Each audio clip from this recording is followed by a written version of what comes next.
স্বাগতম আপনাদের রূপকথার গল্প চ্যানেলে। আজ আমরা শুনতে চলেছি সমরেশ বসুর এক অনন্য সৃষ্টি, কাজ নেই। এক মানুষের জীবনের অস্থিরতা, হতাশা আর বাস্তবতার কাটা বিধে থাকা দিনের গল্প, যেখানে প্রতিটি সকাল আনে এক নতুন প্রশ্ন। কাজ নেই, কিন্তু জীবন থেমে থাকে কবে? দারিদ্র্য, সংগ্রাম আর মানবিকতার বুননে বোনা এই গল্প আপনাকে নিয়ে যাবে সমাজের সেই অন্ধকার কোণে, যেখানে আশা আর বেদনা পাশাপাশি হাঁটে। চ্যানেলটি সাবস্ক্রাইব করুন আর চলুন শুরু করি সমরেশ বসুর কাজ নেই, মানুষ আর বাস্তবতার কোলাহলের হৃদয় ছোঁয়া এক গল্প। মেঘলা ভাঙা রোদ আকাশে, ছাড়া ছাড়া উড়ন্ত কালো মেঘ, ধারে ধারে তার ঝিকিমিকি করে রোদ। মেঘভতি গলায় পড়েছে ঝকমকের উপর হাসুলি, তার ছটা চোখে বাঁধে। রূপো আবার কখনো শ্যামল অঙ্গে সোনার ধারে ঝলমল করে। রোদের পিছনে পাল্লা দিয়ে ছায়া দৌড়ায় পূর্ব থেকে পশ্চিমে। উত্তর দক্ষিণ লম্বালম্বি রেললাইনের উঁচু জমি, মাথায় তার সচল আকাশ। মেঘ নেই, জল, রোদে আছে শুধু পোড়ানি। পূবের নাবিতে দিগন্ত বিস্তৃত ধানক্ষেত যেন লক্ষ্মীর ছাড়ি। পোড়া পোড়া পাশুটে মোড়কুটে ধানের ছড়া, সরু সরু গুছি, লম্বায় হাত দেড়েকও নয়। পশ্চিমে শুকনো নয়ঞ্জলি করে রয়েছে। আশেপাশে ছড়িয়ে আছে বিস্তৃত ঘেঁষো জমি আর জলা। ঘেঁষো জমিতে ঘাস নেই, তবু পশ্চিমা রাখালটা ওইখানেই সমস্ত গরু চড়াতে নিয়ে আসে। বাদবাকি সমস্ত জমি কোনো না কোনো কোম্পানির করায়ত্ত। গরুগুলো ঘাস পায় না, খালি মাঠ চষে বেড়ায়। সামনেই যে গ্রামটা দেখা যায় পশ্চিমে, গরুগুলো সেখানকার গৃহস্থদের। লোকে বলে গ্রাম, কিন্তু গ্রাম নয় ওটা, আবার পুরোপুরি শহরও নয়। গ্রামটার আরও পশ্চিমে গঙ্গার ধারে ভিড় করে আছে কলকারখানা। এটা একটা আধখ্যাচরা জায়গা। দুপুরটাকে দুপুর বলে বোঝাবার জো নেই মেঘের জন্য। এমন সময় রেললাইনের ওপরে পূবে ওই কিম্ভূত কিমাকার কালো মেঘটার আড়াল থেকে একটা চিতাবাঘের মতো মুখ উকি মারল। তার লোলুপ দৃষ্টি এপারের মাঠের গরুগুলোর দিকে।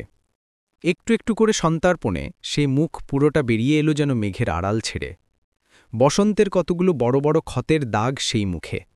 চোয়াল দুটো ছুঁচল পাথরের মতো, নাকের মাঝখানটা বসা, সামনেটা তোলা। মাকুন্দ বলতে যা বোঝায় তেমনই। তার মুখে গোফদাড়ির বদলে কয়েকগাছা পাতলা চুল।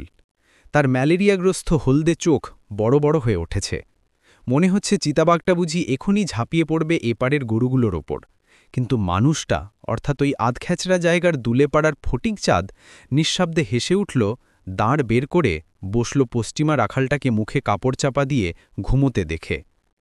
তারপর যেন জাদু করছে এমনি করে ফটিক একটা অদ্ভুত শব্দ বের করে তার গলা দিয়ে, আ আ গা গা। অমনি কয়েকটা গরু উৎসুক চোখে তাকায় তার দিকে। সুযোগ বুঝে ফটিক পায়ের কাছ থেকে তুলে নেয় বিচুলির আটিটা। আটি সামনে বাড়িয়ে দোলায়, আর মিহিমোটা গলায় অদ্ভুত শব্দ করে। সারা তেপান্তর জনহীন। দূরের কারখানা থেকে একটা শব্দ ভেসে আসছে শোঁ শোঁ করে। টেলিগ্রাফের তারে কলরব্বর করছে কয়েকটা ল্যাজঝোলা পাখি। লাইনের সামনের কয়েকটা গরু আতুর চোখে ঘাড় তুলে তাকায় ওই সোনার বিচুলির আটিটার দিকে। বার কয়েক ফোঁস করে নাকের পাঁটা ফুলিয়ে, যেন এক মুহূর্তে গন্ধ শোকে খাবারের। পরমুহূর্তেই ল্যাজ তুলে ছোটে বিচুলির আঠি লক্ষ্য করে। ফটিকের নজর রাখালের দিকে। সে টের পেলেই সব ভেস্তে যাওয়ার সম্ভাবনা, কিন্তু সেরকম দুর্ঘটনা কিছু ঘটল না। গরুগুলো কাছে আসতেই বিচুলির আঠি ফেলে দিয়ে কোমর থেকে পাটের দড়িটা খুলে ফটিক গোটা তিনেক গরুকে লহমায় বেঁধে ফেলল। বিচুলিতে গরু মুখ দেওয়ার আগেই সে আটিটা বগল দাবা করে বলল, দাঁড়া বাপু, আবার কোথাও টোপ ফেলতে হবে তো, বলে গরু তিন থেকে নিয়ে মুহূর্তে সে পূবের নাবিতে জঙ্গলের পাথে অদৃশ্য হয়ে গেল। এপারের মাঠ থেকে একটা বকনা ডেকে উঠল, হাম্বা। রাখাল ঘুম চোখেই বলে উঠল, হ। তারপর মুখের ঢাকনাটা সরিয়ে ঠোঁট উল্টে থু করে ফেলে দিল খৈনির ছিবড়ে। দেখল একবার এদিক ওদিক, দেখে আবার নিশ্চিন্তে মুখ ঢাকল। ফটিক চাঁদ ততক্ষণে নবগাঁয়ের সড়কে। সে কেবলই পিছনের দিকে তাকিয়ে দেখছে আর বেঁকে বসা পোয়াতি গাইয়ের ল্যাজ মলছে। বাকি দুটোর বিশেষ আপত্তি দেখা যাচ্ছে না। তাদের নজর ফটিকের বগলের দিকে। পেট বড় দায়। সে দুটোকে ফটিকও বলছে, র র, একেবারে লক্ষ্মীকুণ্ডুর ঘরে গিয়ে খাবি। বাজার ফেরতে এক তরকারি চাষি ফিক করে হেসে জিজ্ঞেস করল, কার সর্বনাশ করলে গো? এ বিষয়ে ফটিকচাঁদ চেনা যোগী, তবু হেসে বলল, হি হি, সর্বনাশ আর কি, 9-এ উঠেছিল তাই ধরে নিয়ে এলুম, আইনের ব্যাপার কি না, হু হু। হাসল তরকারি চাষিও। রেললাইনে, রাজপথে, পরের বাড়ি বা বাগানে পোষা গরু গেলেই বেআইনি। ফটিক গরু 3টেকে ঠেলতে ঠেলতে নিয়ে এসে তুলল নবগায়ের খোঁয়ারে। এখন লক্ষ্মী কুণ্ডুর খোঁয়ার। ইউনিয়ন বোর্ডের 3টে খোঁয়ারের দাগ সে নিয়েছে। খোঁয়ারের পাশের ছোট ঘরটাকে সবাই বলে আফিস। সেখান থেকে খালি গা নাদুসদুস গৌরবর্ণ লক্ষ্মীকুণ্ডু চাবির গোছাটা নিয়ে বেরিয়ে এলো। গলায় এঁটে বসা তুলসীর মালাটা একবার ঘুরিয়ে দিল আঙুল দিয়ে। চাবি দিয়ে খোঁয়ারের দরজা খুলতে খুলতে বিষণ্ণ ঠোঁট দুটো উল্টে বলল, এতক্ষণে মাত্র 3টে? না তোমার জন্য সবাই পথে ঘাটে গরু ছেড়ে রেখে দিয়েছে? বলতে বলতে ফটিক গরু 3টেকে খোঁয়ারে পুড়ে বাঁধন খুলে দিল। নবাগতা গরু 3টে বাদে আর একটা ছাগি ছিল। সে একবার হুম হুম করে ডেকে উঠল সরু গলায়, বোধহয় তার একাকিত্বের অবসানে।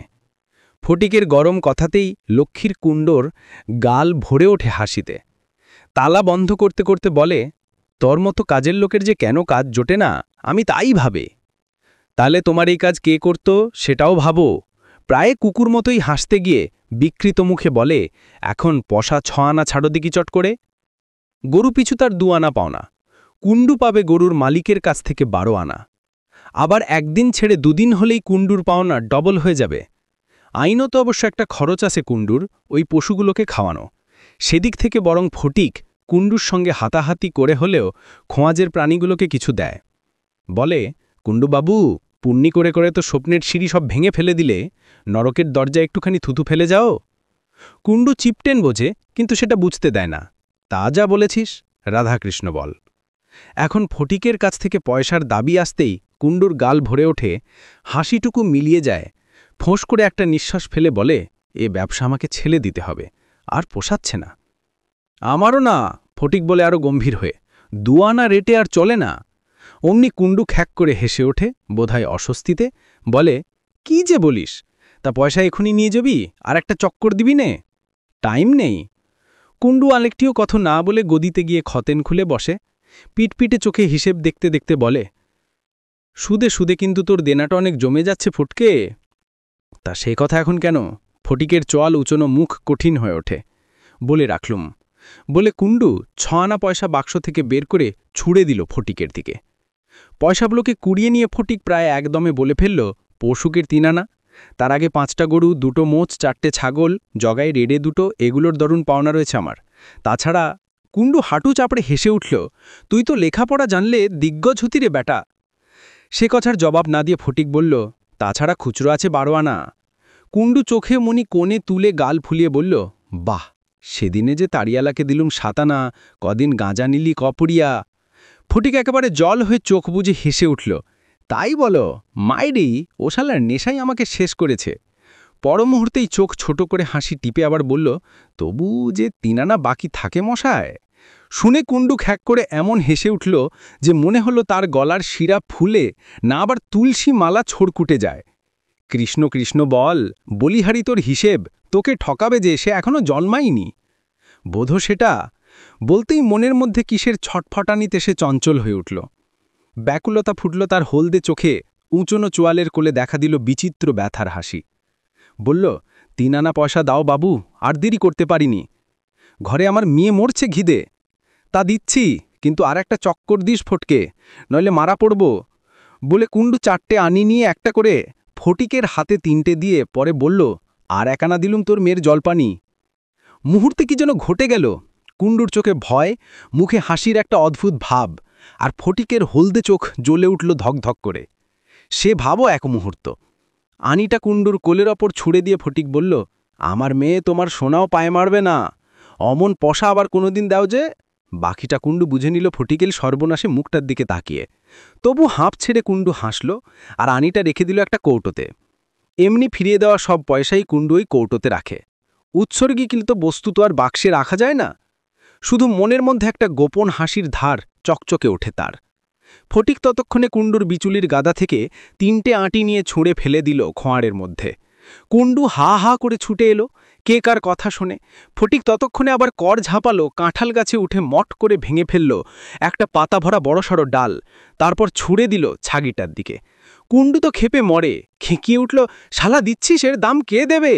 ফটিক হাসে হি হি করে, ওরা আইনের মার পেছে তোমার খোঁয়ারে আসে, তা বলে আইন তো আমারও পড়ে আছে গো, বলে সে সোজা ঘরের পথ ধরে। ফোলা গেলে একটু থমকে থেকে হঠাৎ চেঁচিয়ে ওকে কুণ্ডু, আর একটা পাক কিন্তু দিস। ফটিকের কোনো জবাব শোনা গেল না। কুণ্ডু তখন মনে মনে হিসেব করছে, 3 আঠি বিছুলি আনা আর কাঁঠাল পাতা 8 আনা, একুনে 14 আনা, ওই হরে ধারে 1 টাকা। ঘরে গিয়ে খতেন খুলে ফটিকের ধারের পাতায় এক জায়গায় লিখে রাখল, দফায় 1 টাকা। ফটিক এসে পড়েছে প্রায় রেল লাইনের ওপরে। পশ্চিম দিকে মিউনিসিপ্যালিটির এলাকা, এদিকটা ইউনিয়ন বোর্ডের। ফটিকের কারবার সর্বত্রই। লাইন পেরিয়ে এসে দেখল পশ্চিমা রাখাল বহাল তবিয়তে গান ধরেছে। মনে মনে হেসে ভাবল, ব্যাটা এখনো টের পায়নি। আর একটু এগোতেই চোখে পড়ল ঝোপের পাশে একটা গাই একলা ঘাস খাচ্ছে। অমনি থেমে পড়ল সে। মুহূর্তে তার চোখে ফুটে উঠল মতলব হাসিলের চিহ্ন। কিন্তু চকিতে মনে পড়ে মেয়েটার কথা। আপন মনে মাথা ঝেঁকে আবার সে বাড়ির পথ ধরে। বলে, যা বেটি, ছেড়ে দিলুম। এটা তার অভ্যেস হয়ে গেছে, এই পথে ঘাটে ঝোপে ঝাড়ে আঁকা গরু ছাগল দেখলেই থেমে যাওয়া। অমনি তার চোখে মুখে ফোটে ধূর্তের সতর্কতা। ফস করে কোমর থেকে দড়ি দিয়ে বেঁধেই পথ ধরে খুয়াগের। এই জন্য অনেকবার তাড়া খেতে হয়েছে তাকে লোকের। গালাগাল খিস্তিত্ব কথাই নেই। ঘুম থেকে উঠে তার মুখ দেখলে লোকে প্রমাদ গণে। ছোটখাটো বিপত্তি ঘটলে বলে, ফটুকের শালার মুখ দেখেছি আজ। তাছাড়া লাঠি তো উঁচিয়েই আছে তার মাথার ওপর, কেবল হাতে নাতে ধরা যাচ্ছে না বলেই ছাড়া পেয়ে যাচ্ছে। হঠাৎ ফটিক পথের পরে থমকে দাঁড়িয়ে পড়ে। দাঁড়ায় মনের ভারে। নিজের উপর ধিক্কার আসে তার, ঘেন্না হয় তার। মনে মনে বলে, এ শালার জীবন তো আর সইতে পারিনে। বলে আর হাতের মুঠোয় ঘেমে ওঠা পয়সাগুলো কচলায়। তার দিকে চোখ পড়তেই পশ্চিমা রাখাল ভাবে, গরু চোট্টাটা দাঁড়াল কেন? সে অমনি সতর্ক হয়। কিন্তু ফটিকের জ্বলুনিটা এতই তীব্র যে তাকে একেবারে নজ্জও নতস্থ করে দেয়। ছিল চটকলের মিস্ত্রি, বাড়তি সংখ্যার গুণতিতে বেরিয়ে এলো ছাঁটাই হয়ে। তাও আজ 7 বছর হয়ে গেল, কিন্তু এই সংসারে কাজ নেই কোথাও কাজের মানুষের জন্যে। উপরন্তু অভাবের স্বভাব নষ্ট। ফটিক মিস্ত্রি কিনা আজ গরু ভেড়া ছাগল দেয় খোঁয়াড়ে। মনের জ্বালা থেকে নিষ্কৃতির জন্যই যেন সে হঠাৎ মোড় ফিরে ছুটতে আরম্ভ করে তাড়িখানার দিকে। অমনি কে যেন ডেকে ওঠে পিছন থেকে, বাবা গো! চকিতে সে আবার ফেরে। মনই তার মেয়ে হয়ে ডাক দিয়েছে। ইস, ছুরি যে খিদেই মরছে এতক্ষণে। মাঠের পথ ছেড়ে দিয়ে জলার কাদা মারিয়ে আবার ঘরের পথে ছোটে। কথায় বলে যেন একটা লম্বা গেছে ভূতের মতো। সতর্ক রাখাল গোফ মুছড়ে মনে মনে হাসে আর ভাবে, বেটার সাহসে কুলোল না। মাঠ পেরিয়ে পাড়ায় ঢুকবার ঝোপঝাড় ছাওয়া বাঁকের মুখে পড়তেই ফটিকের কানে এলো মিহি মিষ্টি গলার ডাক, আমার বাবা নাকি গো? থমকে দাঁড়ালো ফটিক। ঝোপের আড়াল থেকে বেরিয়ে আসে বুলা, মুখ ভরা নীরব হাসি নিয়ে। বুলা অন্ধ, ভ্রুয়ের তলায় মস্ত বড় বড় দুটো চোখের গর্ত, টানা চোখের পাতা, কিন্তু সেই পাতার তলে চোখ নেই, গভীর অন্ধকার। মাজা রং, বসন্তের দাগ তার মুখে, বোঁচা নাক। রূপসী না হলেও অন্ধবুলার এক অপূর্ব শ্রী ফুটে রয়েছে তার সাদা ঝকঝকে অনুক্ষণ হাসি ও কালো টানা ভ্রুতে। তাছাড়া পাড়ার কথায় বলি, কানেই বুলার শরীরে যে লেগেছে বয়সের ধার, লেগেছে প্রথম যৌবনের মায়া। সে এমনভাবে ফটিকের সামনে এসে দাঁড়াল যে কে বলবে এ মেয়ে অন্ধ। হুতাশে ফটিক চোখ বড় করে বলে, ঘর থেকে কি করে এলি এত পথ? বুলা হাসে, পথ যে আমার চেনা গো বাবা। কি করে তুই বুইলি যে তোর বাপ আসছে? বুলা বলে স্বাভাবিক মিষ্টি গলায়। কি করে আবার যেমন করে সবাই বুঝে? বলে সে চোখের পাতা খোলে। পাতার তলায় ঝাপসা অন্ধকারে হাসির মতো কি যেন কাঁপে তিত্তির করে। বলে, আমি ঠিক বুঝি, তুমি ছুটে এছ, পায়ে তোমার কাদা। পায়ে কাদা? অবাক ফটিক নিজের কাদা ভরা পায়ের দিকে দেখে বুলার চোখের অন্ধ কোলের দিকে তাকিয়ে বলে, কি করে বুইলি? পাঁকের বাস লাগছে যে নাকে। বাপের হাত ধরে বলে, চলো ঘরে যাই। ফটিকের ছ্যাছড়া জীবনের হট্টগোলের মধ্যে তাকে যেন ঠিক চেনা যায় না, তেমনি তার এই মেয়েটার কাছে এলে সেও ভুলে যায় বাইরের কথা। বাগানের গাছগাছালির ছায়ায় যেতে যেতে বুলাকে একটু কাছে টেনে বলে, হ্যাঁ রে, পেটের জ্বালায় বুঝিন ছুটে এছিলি, বাপ আসে কিনা দেখতে? ভ্রু টেনে বুলা বলে, না, তোমার দেরি দেখে মনটা ঘরে রইল নি, তাই। এমনি কথা বুলার।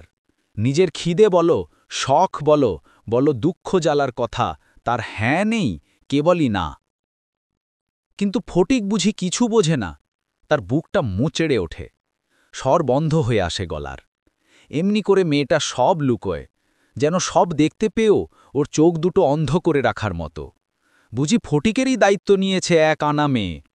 কানা মেয়ের শুধু বাপের ভাবনা, এ সংসারে ফটিকের জন্য আবার ভাবনা? মা বাপের কথা তো তার মনে পড়ে না, যেটুকু পড়ে সে তার এক আবাগী পিসি, থাকতে ফটিকের বাপের সংসারে। সে মরে যেতে ফটিক এনেছিল বুলার মাকে। বিয়ে দেবার তো কেউ ছিল না, তাই বুলার মাকে ফটিক কেড়ে এনেছিল এক মাতালের কাছ থেকে। তখন বুলা 6 মাসের অন্ধ শিশু। তারপর সেও মরল, রইল বুলা। তখন মনে হতো এটা গেলেই বাঁচি, কিন্তু বুলা তার মনটা এমনভাবে জড়িয়ে ধরেছে যে এখন পা বাড়াতেই ভাবনা লাগে কেমন করে ওর প্রাণটুকু ধরে রাখি। এই ধরে রাখতে গিয়ে ফটিকের যে ছটফটানি, সেই ভাবনাতেই আবার হাড়মাস কালি হচ্ছে বুলার। তার ভাবনা যে অনেক। এই যে চলেছে বাপের সঙ্গে, এর জন্য পাড়ার সবাই কত না মুখ বাঁকাচ্ছে, ঠোঁট উল্টোচ্ছে, মনে মনে টিপে টিপে তাদের গালাগাল দিচ্ছে। কেউই তাদের ভালোবাসে না। সে শুধু ফটিকের ব্যবহারের জন্য নয়, তাদের বাপ বেটির জীবনকে ওরা কুনজরে দেখে। বালাই ছাড়া জীবনের সবই বুঝি নেমনি হয়। তবুও পাড়ায় রোগে শোকে লোক মরলে ভুলা তার বাপকে জোর করে পাঠায়। সকলের বিপদে আছে ফটিক, তখন সবাই বুঝিন ভুলেও একবার ভাবে ড্যাকরাটার মায়াদয়া খানিক আছে। কিন্তু কোনো আনন্দের উৎসবের মধ্যে তার ডাক পড়ে না। রাত দুপুরে চোর এলে ফটিক যায় আগে। পরদিন সকালে ফিসফিস গুলতানি হয়, চোর যে ফটকে হারামজাদা তা কারুর বুঝতে বাকি নেই। তা শুনে ফটিক ক্ষেপে ওঠে, লাঠি নিয়ে ছুটে যেতে চায়, খিস্তি করে, গালাগাল দেয়। তাড়াতাড়ি বুলা বাপের মুখে হাত চাপা দিয়ে ধরে রাখে, বলে, বাবা যেও নিকে, এ শুধু ওদের ঝগড়ার ফিকির, গেলে যে আরও বলবে। কিন্তু বলি বলি করেও বলতে পারে না যে এক গরু চুরিই যে সব বাজিমাত করেছে।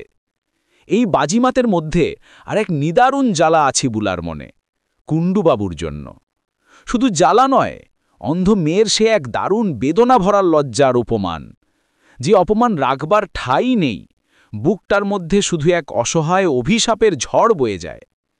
কোনো কোনো সময় নিজের যৌবনকে সে অভিশাপ দিতে গিয়ে থেমে যায়।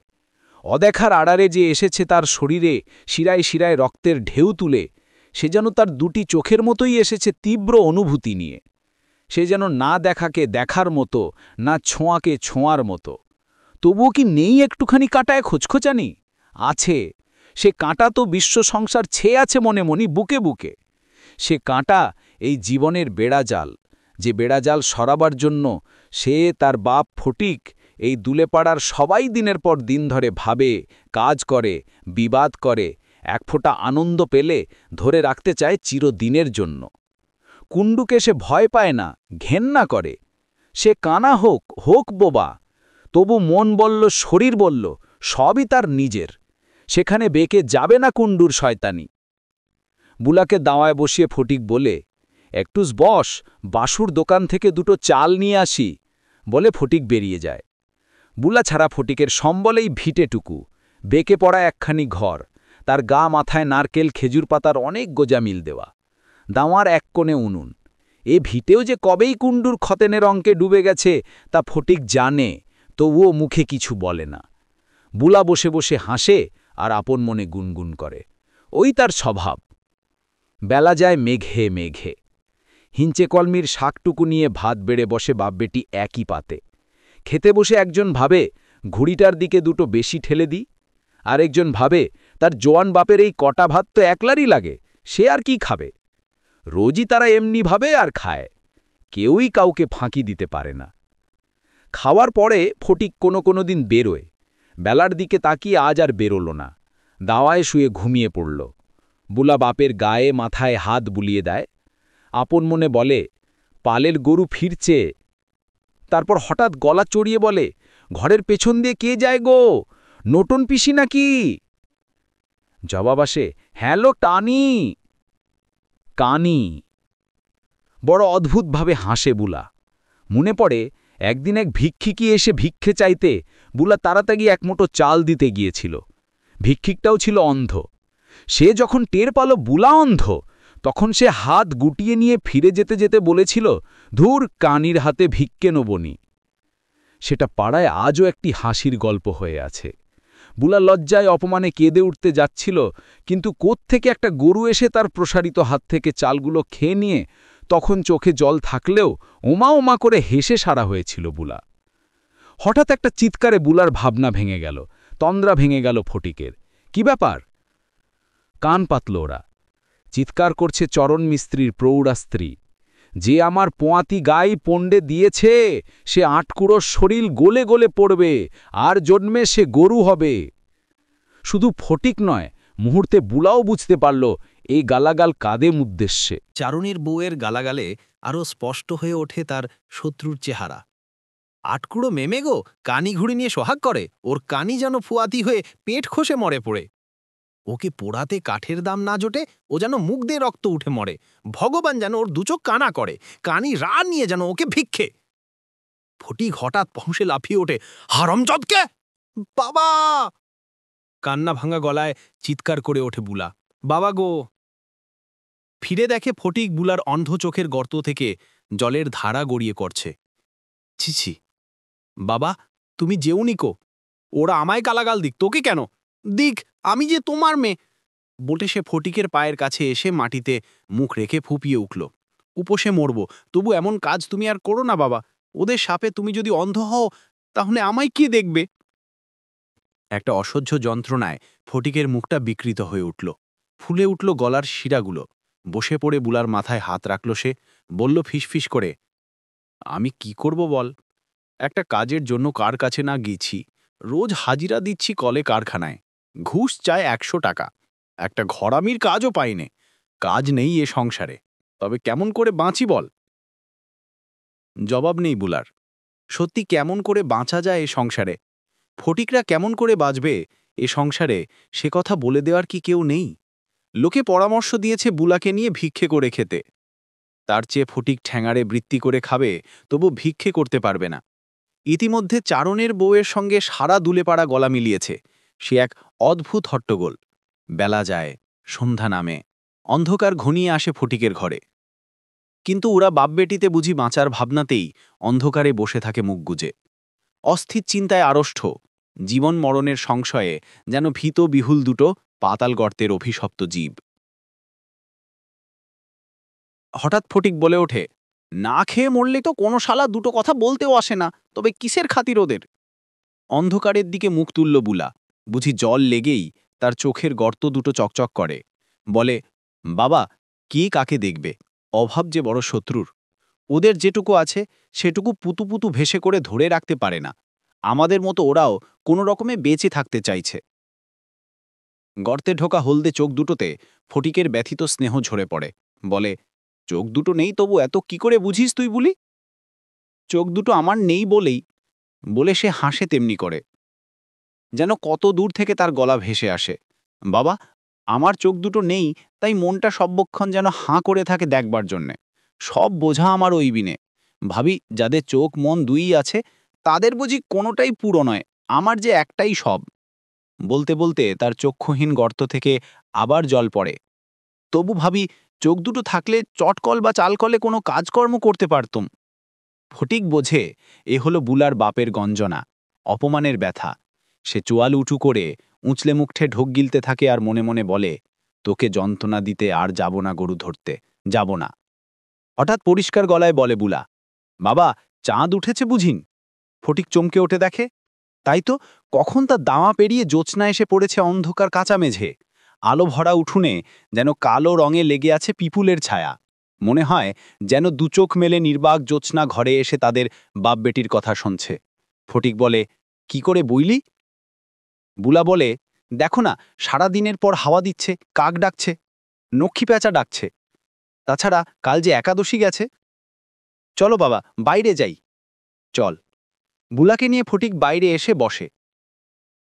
শরতের রাতে কালো আকাশ, তারা দেখা যায় না। আকাশে ৩ পো চাঁদ। শরতের এই আলো আঁধারির কুহেলিতে মনে হয় যেন কোনো এক নির্বাক অশরীরী ঘুরে বেড়াচ্ছে। এই মুহূর্তটিতে তারা ভুলে যায় তাদের দৈন্য আর উৎপীড়নের কথা। বুলা বকবক করে আপন মনে, ফটিকের মনে পড়ে যায় বুলার মাকে। তারপরে চকিতে মনে আসে চারণের বউয়ের গালাগালি। ওর কানি যেন পুয়াতি হয়ে পেট খসে মরে। হঠাৎ সে বলে, বুলা, তোর বেয়ে বসতে মন চায় না? এক মুহূর্ত ধমকে খিলখিল করে হেসে ওঠে অন্ধ মেয়ে। সে হাসিতে সারা দুলে পাড়ায় যেন বিচিত্র স্বপ্ন নেমে আসে। সামনে বাপ হলেও শরীরের কাপড় গুছায় সে। 10 জনের চোখের মধ্যে সে নিজেকে দেখেছে। পরমুহূর্তে হাসি থামিয়ে বিস্মিত মুগ্ধ মুখে চোখের পাতা মেলে ধরে আকাশের দিকে, যেন কান পেতে শুনছে কার পদশ্রণী। তারপর আস্তে যেন আপন মনেই বলে, হ্যাঁ বাবা, মন চায়। বলে ফেলেই মাটিতে মুখ লুকায় দুরন্ত লজ্জায়। ফটিক হো হো করে হেসে ওঠে হেঁড়ে গলায়, আর তার চোখ ছাপিয়ে হঠাৎ জল গড়িয়ে পড়ে গালবে। এমন সময় একটা ছায়া পড়ে উঠোনে। চোখের জল মুছে ফটিক বলে, কে গা? এই আমি। যেন খানিকটা ভয়ে ভয়েই বলে কুণ্ডু একটু হেসে হেসে। কুণ্ডু বাবু? ফটিক বলে, কি মনে করে? কি মনে করে আর কিছু না বলে কুণ্ডু এক পা করে এগোয়, এই এলাম একটু তোকে দেখতে। কুণ্ডুর গলায় কথা আটকে যায়। ফটিক মনে মনে দাঁত পেশে আর বুলা মনে মনে বলে, নচ্ছাড় এসেছে ওর মরণ দেখতে। ফটিক বলে, তা এসেই যখন পড়েছ তখন বসো। এ কথার হুলটুকু খেয়েও কুণ্ডু বলে, না, এসেছিলাম তোকে বলতে যে আর একটা পাক তো দিলি নে। বুলা কিছু একটা বলতে যাচ্ছিল, তার আগেই ফটিক বলল, 100 টাকা দেবে কুণ্ডুবাবু, ঘুষ দিয়ে একটা চাকরি পাই তবে। এবার কুণ্ডু হাসে একটু পরিষ্কার গলায়, তোর চাকরি হলে আমার কাজ করবে কে?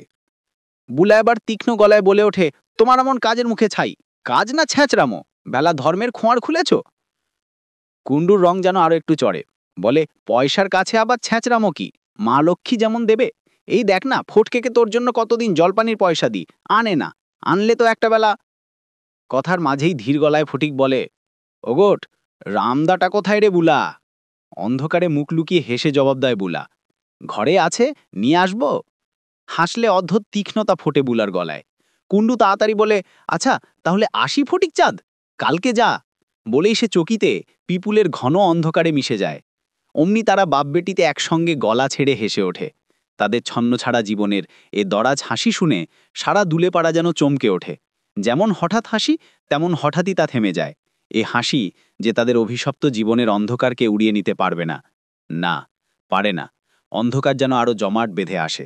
কতবার ফটিক মনে মনে ভেবেছে গরু ধরতে আর যাবে না, কিন্তু কোথায় ভেসে গেছে সেই প্রতিজ্ঞা। কারখানায় ঘুষ ছাড়া কাজ হবে। ঘুষের টাকাও দেবে না কুণ্ডু। সারা গায়ের সমস্ত এঁদো পুকুরের কলমি হিঞ্চে ঝেড়ে মুছে বিক্রি করেছে ফটিক, তাও আর নেই। মাঠে মাঠে পথে পথে ঘোরে। আকাশে শরতের ঝিমমারা মাথা ধরা রোদ গায়ে কম্প দেয়। যন্ত্রণায় ছিঁড়ে পড়া মাথাটা দড়ি দিয়ে কোষে বেঁধে পথে পথে ঘোরে। কেবলই যেন কানে আসে, বাবা গো, মরছে মরছে কানা মেয়েটা খিদে। নাকি বুঝি নিজের পেটের জ্বালাই বারবার মনে করিয়ে দেয় মেয়েটার কথা। বারে বারে সেই ছুটে যায় কুণ্ডুর কাছে। কুণ্ডু বলে, দেনা তো তোর অনেক চড়েছে, নিজে না খাস, সেটা শুধবি তো? জ্বরের ঘোরে লাল চোখে একটু তাকিয়ে থেকে আবার ছুটে যায় ফটিক। না, আজকাল আর গরুও নেই পথে। পশ্চিমা রাখালটা চাকরির ভয়ে সব সময় সজাগ, সজাগ সকলে।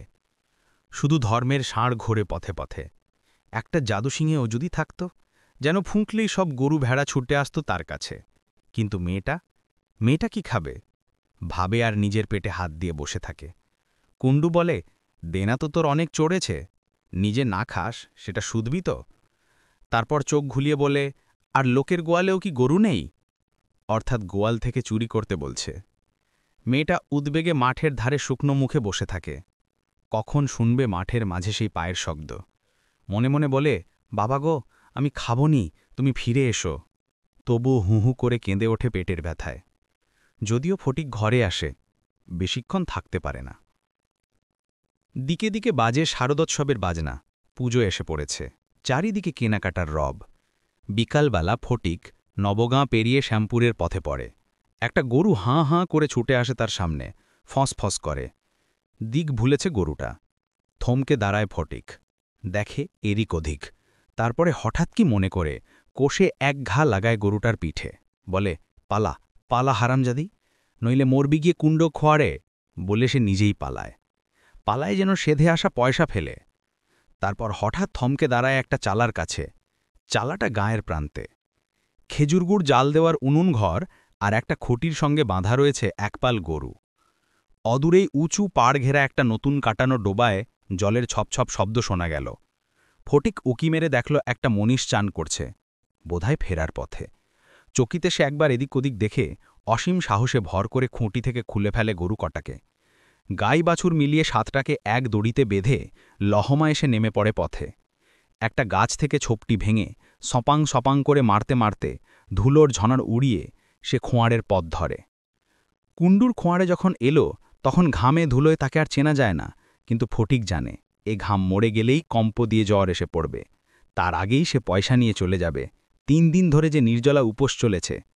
কুণ্ডু মহা খুশি হয়ে চাবির গোছাটি বাজাতে বাজাতে বেরিয়ে এসেই চোখ ছানাবড়া করে দাঁড়িয়ে পড়ল। ওরে শালা, এ যে আমার গরু সব গোয়াল শুদ্ধ ধরে এনেছিস, শালা কোত্থেকে এনেছিস? প্রথমটা একটু ভড়কে গেল ফটিকও, কিন্তু চকিতে নিজেকে শক্ত করে ফটিক বলল, গোয়াল টোয়াল নয়, রাস্তা থেকে ধরে এনেছি। আইনের ব্যাপার, সে তোমারই হোক আর যারই হোক, একটা টাকা ফেলো, নইতো বলল আমাদের পণ্ডে দিয়ে আসি, অর্থাৎ মিউনিসিপ্যালিটির আওতায়। ক্রুদ্ধ ক্ষুব্ধ কুণ্ডু কেমন করে ছেড়ে দেয় নিজের গরুগুলো, অথচ ফটিককেও তার বিলক্ষণ চেনা আছে। তাড়াতাড়ি সে একটা টাকা এনে দিয়ে গরুগুলোকে নিজের হাতে নেয়। ফটিক বলে, রাগ করনি কুণ্ডুবাবু, খেতে তো হবে। সে তাড়াতাড়ি ছুটে যায় ঘরের পথে। না, ঘরের পথে নয়, বাজারের দিকে। মনে মনে বলে, একটু থাকমা, এলুম বলে। কুণ্ডু তখনই চাকরের উপর সব ভার দিয়ে চাবির গোছা কোমরে বেঁধে থানার পথ ধরে। সে যখন দারোগাবাবু আর সেপাইয়ের সঙ্গে বাজারের কাছাকাছি এসেছে, সেই সময়টিতেই ফটিক বেরোয় বাজার থেকে কোঁচড়ে চাল নিয়ে। কুণ্ডু চিচিয়ে উঠল, দারোগাবাবু, ওই যে শালা গরু চোর। বলতে না বলতেই যমদূতের মতো একটা সেপাই ঝাঁপিয়ে পড়ে ফটিকের উপর। এই আচমকা আক্রমণে কোঁচড়ের চালগুলো ছড়িয়ে পড়ে মাটিতে। দারোগাবাবু বললেন, যাক, আর অদূর যেতে হল না। সেপাই বলল, চল ছালা। চালগুলোর সঙ্গে যেন ফটিকের প্রাণটাই ছড়িয়ে পড়েছে। দিশেহারা হয়ে এসে বলল, কোথায়? কুণ্ডু বলল দাঁতে দাঁত পিষে, শালা, সরকারের খোঁয়াড়ে। সে হঠাৎ বেঁকে উঠে চেঁচিয়ে উঠল, বাবু, আমার কানা মেয়ে যে একলা রয়েছে। কুণ্ডু ফোলাগালে হাসি ফুটিয়ে বলল, সেটা যাবে আমার ধর্মের খোঁয়াড়ে। এ তখনে যেন সব হৃদয়ঙ্গম করে সে ভাঙা হেড়ে গলায় চেঁচিয়ে উঠে, বুলারে! ততক্ষণে তার মুখটা উল্টো মুখে থানার দিকে ফিরিয়ে দেওয়া হয়েছে। আর বুলা তার নিস্তেজ শরীরটা নিয়ে টুকটুক করে চলেছে মাঠের পথে। দিনে যেমন তেমন রাতেও চলেছে চেনা পথে, বাগানের ভেতর দিয়ে। হঠাৎ দাঁড়িয়ে পড়ে আকাশের দিক মুখ করে, বলে, চাঁদ উঠেছে বুঝিন? সত্যি চাঁদ উঠেছে আকাশে। বিষণ্ণ জ্যোৎস্না যেন অবাক হয়ে চেয়ে আছে অন্ধ মেয়েটার দিকে। গাছের ভেজা পাতায় কাজলের চকচকানি। সেখান থেকে বুক ভরা নিঃশ্বাসের মতো হঠাৎ হাওয়া বয়ে যায় বুলার মাথার ওপর দিয়ে। বুলা থমকে দাঁড়ায় খসখস আওয়াজে। নিজেই বলে, দূর দূর শিয়ালগুলো। সত্যি একপল শেয়াল চলে গেল, কিন্তু মেকে পড়ে বুলা। পেটটা পিঠে ঠেকে যেন দুমড়ে পড়তে চায় মুখ থুবড়ে। মুখ করে তুলে পাকিয়ে যখন পেটের মধ্যে কয়নি, তোমার করে আর ফিপা। কোত্থেকে ডাল সম্বরার মিঠে ঝাঁঝের গন্ধ আসে হাঁকা। গলা ভিজে ফুলে ফুলে ওঠে বুলার নাসারন্ধ্র। তাতে যেন নির্বাক জ্যোৎস্নারই গোঙানি উঠল হঠাৎ ঝিঙ্কির ডাকে। মাঠের ধারে এসে বসে পড়ল বুলা। যে দিক থেকে তার বাবা আসবে, সেদিকে মুখ করে তুলে রাখল চোখের পাতা। চোখের সেই অন্ধ গর্তে যেখানে দলা পাকিয়ে আছে কতকগুলো শিরা উপশিরা, সেখানটা কাঁপতে থাকে থরথর করে, আর ফিসফিস করে বলে, বাবা গো, খেপলে যে তোমার মাথায় ঠিক থাকে না। তোমার বুলা খেতে চায়নি, তুমি ফিরে এসো। কিন্তু পেটের মধ্যে কারা যেন ব্যথা ধাক্কা দিয়ে খেকিয়ে ওঠে। শেষটায় অনেকক্ষণ বসে থেকে যখন সে শুনল থানার পেটা ঘড়িতে ঢং ঢং করে 12টা বেজে গেল, তখন সে ভাবল, বাবা তো তার এত দেরি কোনোদিন করে না। তবে কি বাবা মাঠের ওপারে তাড়িখানায় পড়ে আছে? তার অন্ধ চোখ ফেটে জল গড়িয়ে এলো। গলা ফাটিয়ে ডাক দিল, আমার বাবা গো। লাইনের উঁচু জমিতে তার প্রতিধ্বনি ফিরে এলো। আর আশ্চর্য যে চরণের বউ ওদের বাপ বেটিকে এত গালাগালি করেছিল, সে নিজের অন্ধকার ঘরে শুয়ে বুলার ডাক শোনে আপন মনে বকবক করে উঠল, বাপ না, সে হারামজাদা কষায়, নইলে অমন সমরন্ত কানি মেয়েটাকে কেউ এমনি ফেলে রেখে যায়। বলে সে চরণকে বলল, মনটা খারাপ গাইছে, চলো তো একটু সে দেখে আসি। বলে সে মাঠের পথ ধরল। আর মাঠের উপর তখন দেখা যায় অন্ধকারে কুণ্ডু এদিকে আসছে দ্রুত পদে, নিঃশব্দে।